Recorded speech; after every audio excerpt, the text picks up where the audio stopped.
Jack Nelson stood at the viewport of the U.S. Defiant, watching the debris of what was once humanity's lunar colony float silently in space.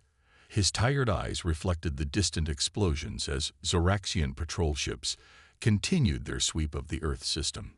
3 years of war had reduced humanity's home to ashes. The mighty United Earth Defense Fleet was gone. Only the Defiant remained. "Captain, we're picking up a patrol squadron moving in our direction," said Susan Miller from her station. The young lieutenant's voice was steady, but Jack could hear the tension beneath it. "Hold position. Power down all non-essential systems," Jack ordered. His hands gripped the command chair as he waited. The ship grew quieter as systems shut down one by one. The only sound was the soft breathing of his bridge crew. Alan Garcia's voice came through the comm from engineering. "Captain, we're running on minimal power. If they scan the debris field closely enough, they'll still find us." Jack nodded, though Garcia couldn't see him. "Then we stay perfectly still and hope they're feeling lazy today." The Defiant was humanity's last hope, an experimental battlecruiser carrying Earth's final weapon. The quantum cascade device sat in the ship's core, untested but theoretical, capable of disabling multiple enemy vessels at once. Using it meant getting close to the heart of the Zoraxian fleet, a suicide mission by any measure. Jack walked slowly around the bridge. His crew was the best of the best, survivors who had seen too much death already. Susan Miller was perhaps the most brilliant tactical mind in what remained of the human military. Alan Garcia could make the ship's engines do things their designers never imagined. Lisa Brown knew Zoraxian communications better than anyone alive. And William Taylor's medical research might be the key to finding some advantage against their seemingly unstoppable enemy. "They're moving away," Susan said after 10 tense minutes. "Patrol is heading back toward Earth." Jack released a breath he hadn't realized he was holding. "Maintain position. Let's wait another hour before we power up again." He moved to his small office just off the bridge. On his desk sat a photo of his family. They had been on Earth when the Zoraxians attacked Chicago. Now all he had was this picture and the burning need to make their deaths mean something. Lisa Brown appeared at his door. "Sir, I've been monitoring Zoraxian communications. They're planning a victory celebration. Their emperor is coming to see Earth personally." Jack looked up sharply. "Emperor Voxnar himself. Here?" "Yes, sir. In 1 week. He'll be aboard their command ship." Jack's mind raced. The command ship was the technological heart of the Zoraxian fleet. If they could somehow get close enough to use the quantum cascade device against it. "Get everyone in the briefing room in 20 minutes, he said. The small crew gathered around the table in the briefing room. Jack looked at each face, tired but determined. "We have one shot," he told them. "One chance to strike back. It won't bring back Earth. It won't save the billions we've lost. But it might give humanity a future." William Taylor spoke up. "Sir, the quantum cascade device is untested. We don't know if it will work as designed. And we'd have to get within 5,000 kilometers of the command ship to use it," Susan added. "Their defensive screen would detect us long before that." Jack nodded. "I know. That's why we need a plan that gets us close without raising alarms." Alan Garcia leaned forward. "What if we look like we belong there? The Zoraxians have captured human ships before. What if they think we're just another trophy being brought to their emperor?" A small spark of hope flickered in the room for the first time in months. "It's worth exploring," Jack said. "Susan, work with Alan on what modifications we'd need. Lisa, I need everything you have on Zoraxian communication protocols. William, see if there's anything in your research that might enhance the device's effectiveness." As his crew filed out with renewed purpose, Jack turned back to the viewport. Somewhere beyond those stars, the Zoraxian emperor was preparing to visit his newest conquest. He had no idea that one lone human ship was about to change everything. 3 days passed as the Defiant drifted through the debris field. The crew worked tirelessly on their plan. Jack barely slept, spending most of his time studying Zoraxian fleet movements recorded by their sensors. "Captain, we have a situation," Susan called from the tactical station. "There's a small ship under attack just beyond the asteroid belt." Jack moved quickly to her side. The screen showed a tiny vessel dodging fire from 2 Zoraxian fighters. "They're not military," Lisa said, analyzing the communications. "Some kind of civilian craft." "Survivors?" William asked. Jack frowned. Revealing their position would put their mission at risk, but he couldn't ignore people who might need help. "Plot an intercept course," he ordered. "Alan, give me everything the engines have." The Defiant moved swiftly through the debris, accelerating toward the battle. As they approached, Susan targeted the Zoraxian fighters with precision. "Weapons hot," she reported. "Fire," Jack commanded. 2 bright energy beams shot from the Defiant, striking the first fighter before it could react. The second fighter turned to face this new threat, but it was too late. Susan fired again, and the enemy ship exploded into pieces. "Check for survivors on the civilian vessel," Jack said. Lisa worked her communications panel. "They're responding, sir. They're requesting permission to dock." Jack hesitated. "Scan them first." William ran the scan from his station. 6 life forms aboard. Not all human. "Sir, I'm detecting at least 3 different species." This was unexpected. Jack made his decision. "Allow them to dock." "Security team to the hangar bay." The small craft entered the Defiant's docking bay.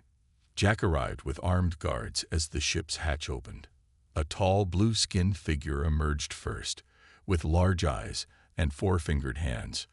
"I am Ambassador Trilith of the Calderan Resistance," the alien said in perfect English. "Thank you for saving our lives."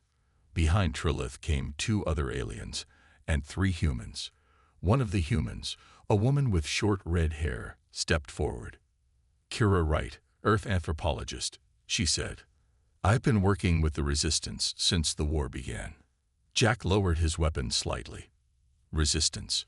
Against the Zoraxian Empire," Trilith explained. "Many species fight them from within. We learned you were here when we detected your power signature during your last systems check." The group moved to the briefing room. Trilith spread a star chart across the table. "The Emperor's visit is not just a victory tour," the ambassador said. "He brings the Imperial Command Ship, the central control node for all Zoraxian military operations." Kira leaned forward. "I've spent 3 years studying their culture and technology. Their entire fleet depends on signals from the command ship. It's their greatest strength and their greatest weakness." Jack looked at the star chart. "We were planning to attack using our quantum cascade device, but we need to get close without being detected." Trilith's large eyes blinked slowly. "We have clearance codes. We know patrol patterns. We've been gathering intelligence for years, waiting for an opportunity." "And you need our weapon," Susan said. "Together, we might succeed where neither of us could alone," Trilith replied. Ellen examined the technical data the Resistance brought. These codes would get us through the outer security net, and their ship recognition protocols. We could disguise the Defiant as a captured Earth vessel. Lisa studied the Zoraxian communication patterns. "I could make this work. We'd need to modify our signals to match their expectations." William was deep in conversation with one of the alien scientists. "They've discovered something about Zoraxian physiology, a sensitivity to specific quantum frequencies. We might be able to enhance our device." Jack felt something he hadn't felt in months. Hope. "We have 4 days before the Emperor arrives. Let's make them count." The unlikely allies began working together, humans and aliens side by side, planning a mission that seemed impossible. Yet for the first time, it felt like they had a real chance. As Jack watched his crew work with their new allies, he thought that perhaps humanity's last ship wouldn't stand alone after all. The next day, the combined human and alien team gathered in the Defiant's main cargo bay. Alan had cleared the space to make room for their planning and preparations. Large screens showed maps of the Earth system and the expected formation of the Zoraxian fleet. "The Emperor's ceremony will follow their standard victory protocol," Trilith explained. The command ship will be positioned here, surrounded by a defensive formation of battlecruisers. Susan studied the projected formations. 3 layers of defense. Even with your clearance codes, we'll need a convincing story to get through all of them. Kira stepped forward. In Zoraxian culture, bringing trophies to the Emperor is a way to gain favor. What if we pose as a captured Earth vessel being presented as a gift? Jack nodded slowly. That could work. Lisa, could you fake Zoraxian control signals? With the data from Ambassador Trilith, yes, Lisa said. But I'll need to learn their communication patterns perfectly. One wrong phrase could give us away. Alan was already examining the ship's exterior design on his tablet. I can modify our hull to look like it's been captured. Add some Zoraxian control markers. Change our engine signature to match their patterns. In the medical bay, William and one of the alien scientists named Mrel worked side by side. They studied samples of Zoraxian tissue that the Resistance had collected. Their neural systems respond strongly to this frequency range, Mrel said, showing William the data. If we adjust the quantum cascade device to target these specific patterns, William's eyes widened. We could increase effectiveness by at least 300%. Their own biology would amplify the effect. While the technical work progressed, tension grew among some crew members. Jack found his weapons officer, Pete Adams, arguing with Susan in the hallway. This is a suicide mission, Pete said angrily. We should be using the Defiant to find other human survivors, not throwing our lives away on some impossible revenge mission. It's not about revenge, Susan replied firmly. It's about giving humanity a fighting chance. Jack stepped between them. Both of you, come with me. He led them to the observation deck. Through the viewport, Earth was visible. Once blue and green, now scared with dark patches and swirling clouds of dust. Look at it, Jack said quietly. That's our home. If we run, we might survive for a while. But the Zoraxians won't stop with Earth. They'll hunt down every last human in the galaxy. He turned to face them. This isn't just about revenge. It's about stopping them before they do this to anyone else. It's about giving humanity and every other species a future. Pete looked at Earth for a long moment, then nodded slowly. I'm sorry, Captain. I'm with you. Back in the cargo bay, preparations continued. Trilith and Kira worked with Lisa, teaching her the proper Zoraxian military phrases and responses. The alien ambassador's patience was remarkable as Lisa practiced the difficult sounds again and again. Alan and his engineering team worked around the clock, modifying the ship's exterior and changing its power signature. The Defiant was slowly transforming into what would appear to be a captured vessel under Zoraxian control. In the evening, Jack found Kira alone on the observation deck, looking at Earth. I was studying on the Calderan homeworld when the war started, she said without turning. I watched from far away as Earth fought back. Everyone thought humans would be quickly defeated, but they were impressed by how long we held out. Jack stood beside her. And now they're counting on us, Kira said. Not just the Calderans, but dozens of species under Zoraxian control. If we succeed, we will, Jack said with more confidence than he felt. The next morning, with just 2 days remaining before the Emperor's arrival, the disguised Defiant powered up its engines. It was time for a test run to see if their deception would hold under scrutiny. The test run nearly ended in disaster. 2 Zoraxian patrol ships spotted the Defiant and demanded identification. Lisa's heart pounded as she replied in the alien language, claiming they were bringing a captured human vessel to join the Emperor's celebration. For several tense minutes, the fate of their mission hung in the balance. They're scanning us, Susan whispered, watching her tactical display. Jack stood perfectly still behind Lisa's chair, not wanting to distract her. The entire bridge crew held their breath. Finally, the patrol commander responded. Proceed to holding position Alpha 9. Await further instructions. Lisa translated for the crew, her hands shaking slightly. They had passed the first test. Good work, Jack said, squeezing her shoulder gently. Alan, take us to the coordinates they provided, but do it their way. Alan nodded, understanding. He adjusted their flight pattern to match Loraxian movement protocols, a small but crucial detail that could sell their disguise. The Defiant moved to the designated position, where several other ships waited. Through the view screen, they got their first close look at a portion of the massive Zoraxian fleet gathering for the Emperor's arrival.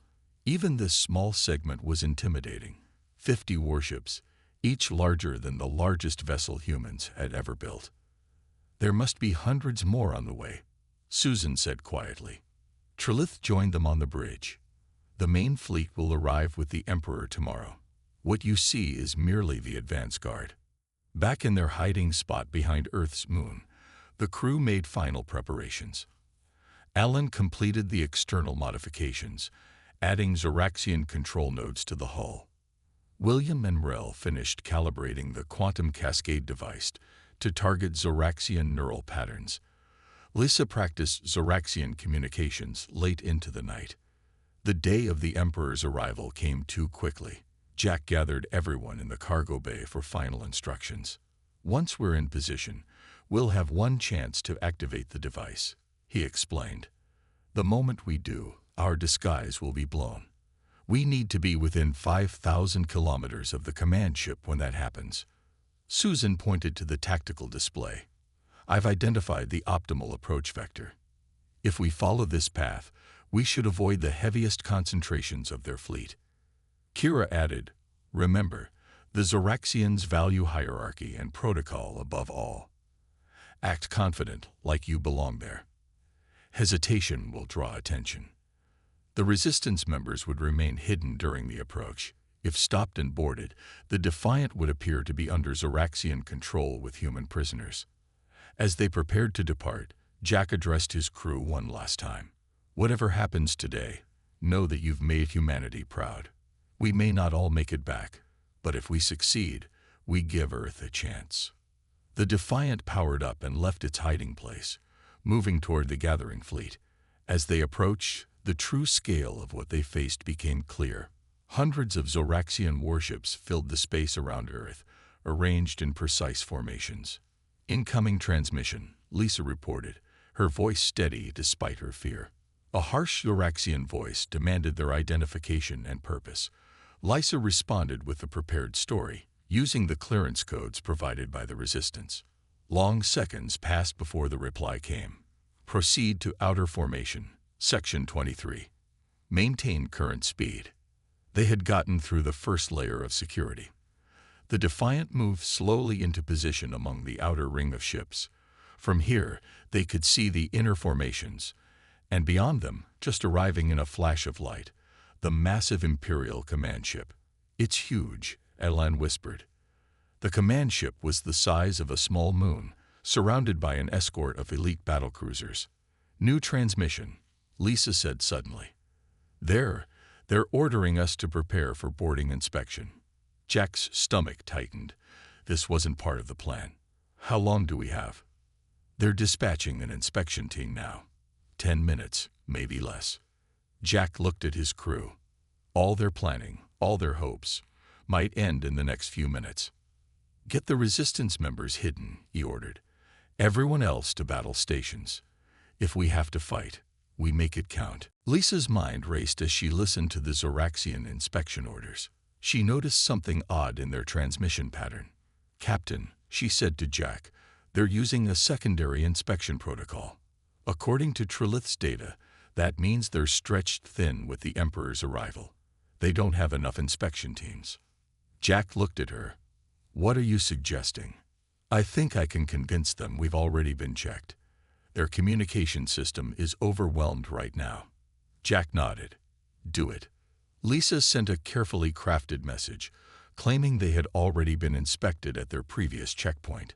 She included verification codes from Trilith's intelligence data. Minutes passed. The bridge crew waited in silence. Finally, a response came. Message from Zoraxian Command. Lisa translated. Inspection canceled. We're ordered to maintain position in the formation. The crew let out a collective breath of relief. Well done, Jack said. Now we need to get closer to the command ship. Susan studied her tactical screen.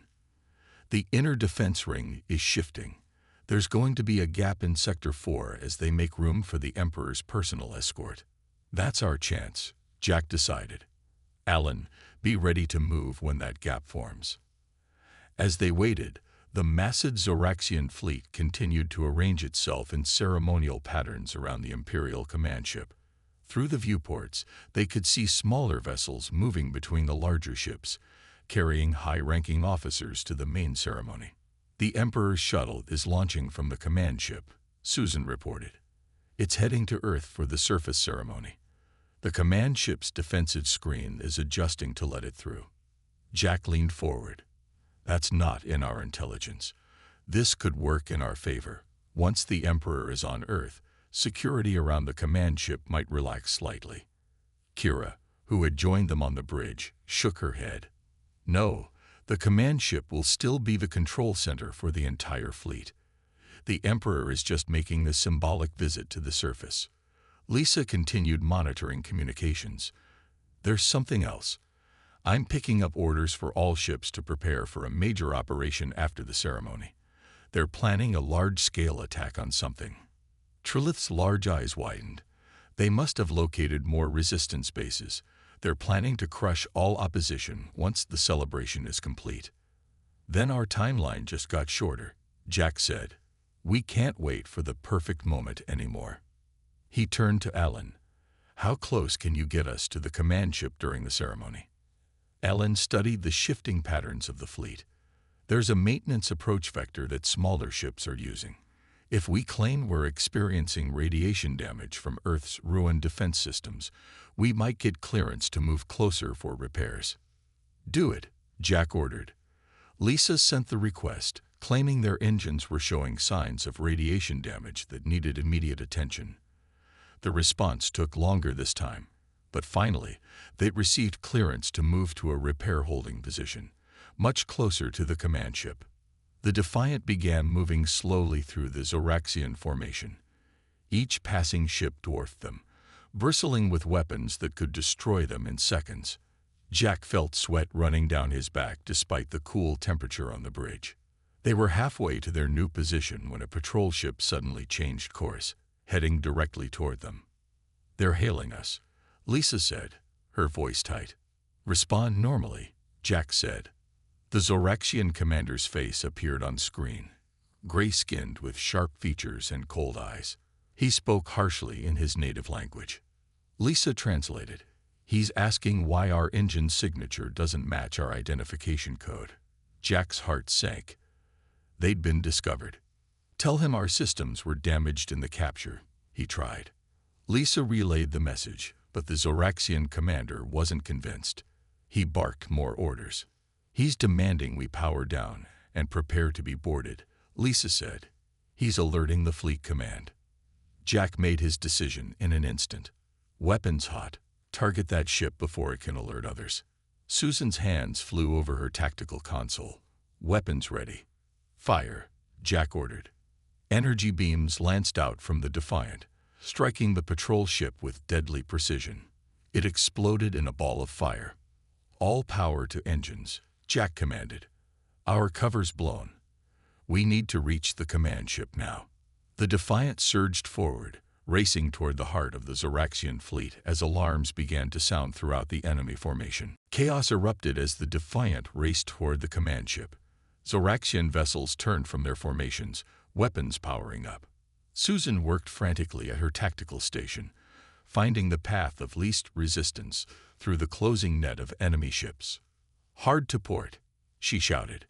Jack felt the ship lurch as Alan executed the maneuver, barely avoiding the energy beam from a Zoraxian cruiser. Shields at 80%, William reported from his station. Another blast rocked the ship. Shields down to 65%. William updated. Jack gripped his chair. Susan, find us a gap in their line. Alan, be ready to push the engines beyond safety limits when she does. The view screen showed dozens of enemy ships moving to intercept them. The Imperial command ship loomed in the distance, still protected by layers of defenders. There, Susan pointed to a small gap between two battle groups. 3 seconds at full power might get us through before they close it. Do it, Jack ordered. Ellen pushed the engines to maximum. The Defiant shot forward, the hull groaning under the strain. Warning lights flashed across every console as systems were pushed beyond their design limits. Come on, Ellen whispered to the ship. Just a little more.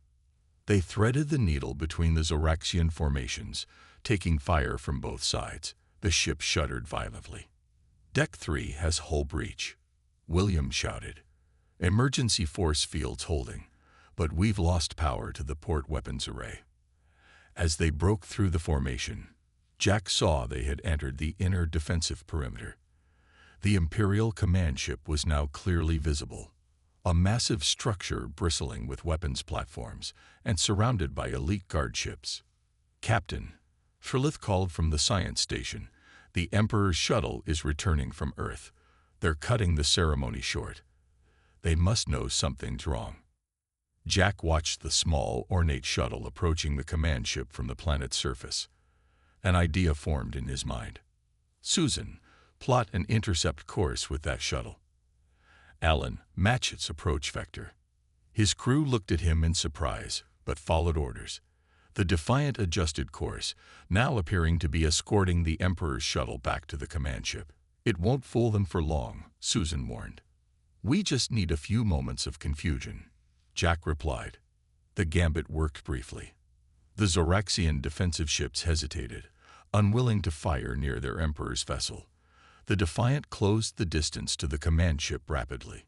A massive explosion rocked the ship from behind. The lights flickered and went out, replaced seconds later by dim emergency lighting. Main power down. Alan shouted over the noise of buckling metal. Switching to auxiliary systems, Jack could smell smoke. Damage report. William's voice was grim. Engine 3 is gone. We've lost artificial gravity on decks 2 through 5. Multiple hull breaches. Medical is reporting casualties. Another blast hit them. Jack was thrown from his chair as a support beam crashed down from the ceiling, narrowly missing him. Distance to target, he demanded, pulling himself up. 12,000 kilometers, Susan answered. Still too far for the quantum cascade device. The Defiant limped forward, taking more damage with each passing second. Jack knew they wouldn't survive much longer under this assault. Then Kira spoke up from where she was helping an injured crew member. The Emperor's shuttle is docking with the command ship now. Look at their shield pattern. On the view screen, they could see the command ship's defensive screens flickering in one section, creating a docking corridor for the Emperor's shuttle. Their shields have to drop in that section to allow the shuttle through, Trilith confirmed. It's their procedure for high-security dockings. Susan's eyes widened. If we could get a clear shot during that moment. Alan, give me everything we've got, Jack ordered. Head straight for that docking port. The damaged Defiant surged forward, its remaining engines burning beyond safety limits. The Zoraxian ships realized their intent too late. Energy weapons fire converged on the human vessel from all directions.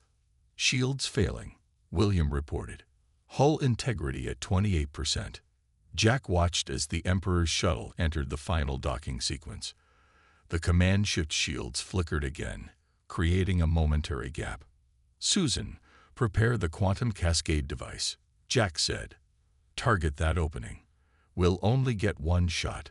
The Defiant was falling apart around them, but they were almost in range.